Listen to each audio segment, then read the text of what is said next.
राजनीति का, इतिहास का ज्यादा ज्ञान रखते हैं। और जब यहाँ पर मीडिया को, पत्रकारिता को चौथा स्तंभ कहा गया है, मैंने कहा मैं आप सबके माध्यम से पूरे प्रदेश के पत्रकारिता जगत के पत्रकार सभी साथियों से इस बात को कहना चाहता हूं कि भाई यहां तक सीमित मत रहिए कि ये कांग्रेस ने कह दिया कि बीजेपी झूठ बोल रही है या बीजेपी ने कह दिया कि कांग्रेस झूठ बोल रही है। आपसे इस प्रदेश की आवाम ये अपेक्षा करती है कि लोकतंत्र का ये चौथा स्तंभ हमें सच्चाई बताए। और सच्चाई ये है कि 2023 में महिला आरक्षण का बिल कांग्रेस के सहयोग से पास हो चुका है। और सच्चाई यह है कि ये सरकार, केंद्र की सरकार और राज्यों की सरकार बीजेपी की और बीजेपी की यूनिट, उनकी पार्टी इस आरक्षण बिल को तमाम जंजालों में फंसाना चाहती है। ये सच्चाई है।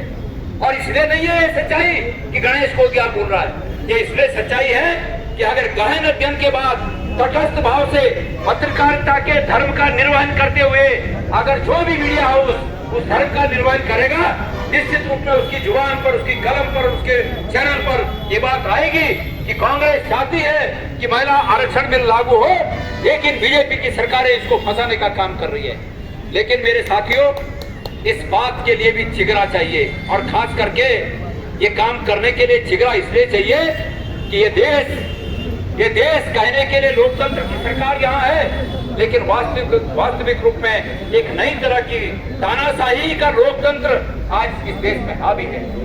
हमारे कई पत्रकार साथी कल मुझे कह रहे थे कि हम अगर अवैध खनन की बात उठाते हैं तो एसपी का फोन आ जाता है। एक पत्रकार साथी कल मुझे कह रहा था कि मैं कहीं पर सरकार की खिलाफत की रिपोर्टिंग करता हूं तो वहां पर तब तक डीएम का फोन आ जाता है। क्या है ये सब? कल एक साथी कह रहे थे कि मुझे एसएसपी ने दबाव बनाया कि आप सरकार के पक्ष में लिखा करिए। मैंने कहा कि ऐसे अधिकारियों को चिन्हित किया जा रहा है।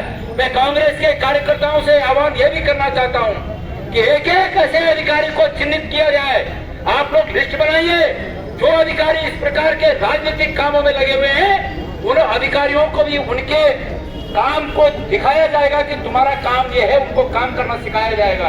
ये मैं आपसे वादा करता हूँ।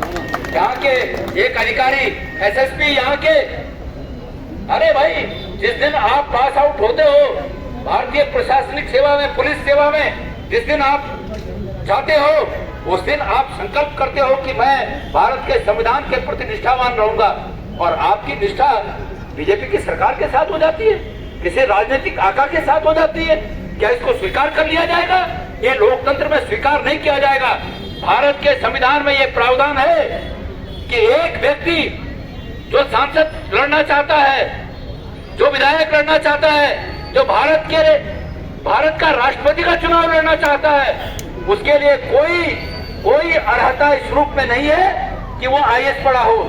लेकिन एक पुलिस का एसपी बनने के लिए उसको आईपीएस की परीक्षा पास करनी होती है, और वो आईपीएस की परीक्षा पास करके इसलिए सेवा में आते हैं कि वो सेवा में आकर अपना जीवन यापन भी करें और संविधान की कसम खाने के अनुसार संविधान के प्रति निष्ठावान रहें और राज्य का काम करें, लोक का काम करें, लोकहित का काम करें, किसी राजनीतिक आका का काम न करें। ये बहुत गंभीर बात है कि नैनीताल के एक राजनीतिक कार्यकर्ताओं को धमकाया जाता है, राजनीतिक कार्यकर्ताओं को बीजेपी की तरफ होने का फरमान सुनाया जाता है। तो इसलिए ये अधिकारी, इस प्रदेश के अधिकारी भी सचेत रहें कि कांग्रेस के कार्यकर्ताओं की नजर आप पर है। कांग्रेस के कार्यकर्ता इस बात का पूरा ख्याल रख रहे हैं कि कौन अधिकारी, मैं एक बात और अपने लोगों से कहना चाहता हूं, कोई अधिकारी अगर पूरे ईमानदारी से नियम का पालन करता है तो ऐसे अधिकारियों को शाबाशी भी मिलनी चाहिए। लेकिन अगर जो इस प्रकार के राजनीतिक कामों में लगे, ये स्वीकार्य नहीं है। मेरे प्यारे साथियों, निश्चित रूप में आप आयोग हमारी मातृशक्ति की इच्छाओं की पूर्ति के लिए काम आएगा और इस प्रदेश के हित में काम आएगा। मैं अपनी वाणी को विराम देता हूं। आप सबका बहुत बहुत धन्यवाद। जय भारत, जय उत्तराखंड। Congress party, Congress party. धन्यवाद, धन्यवाद।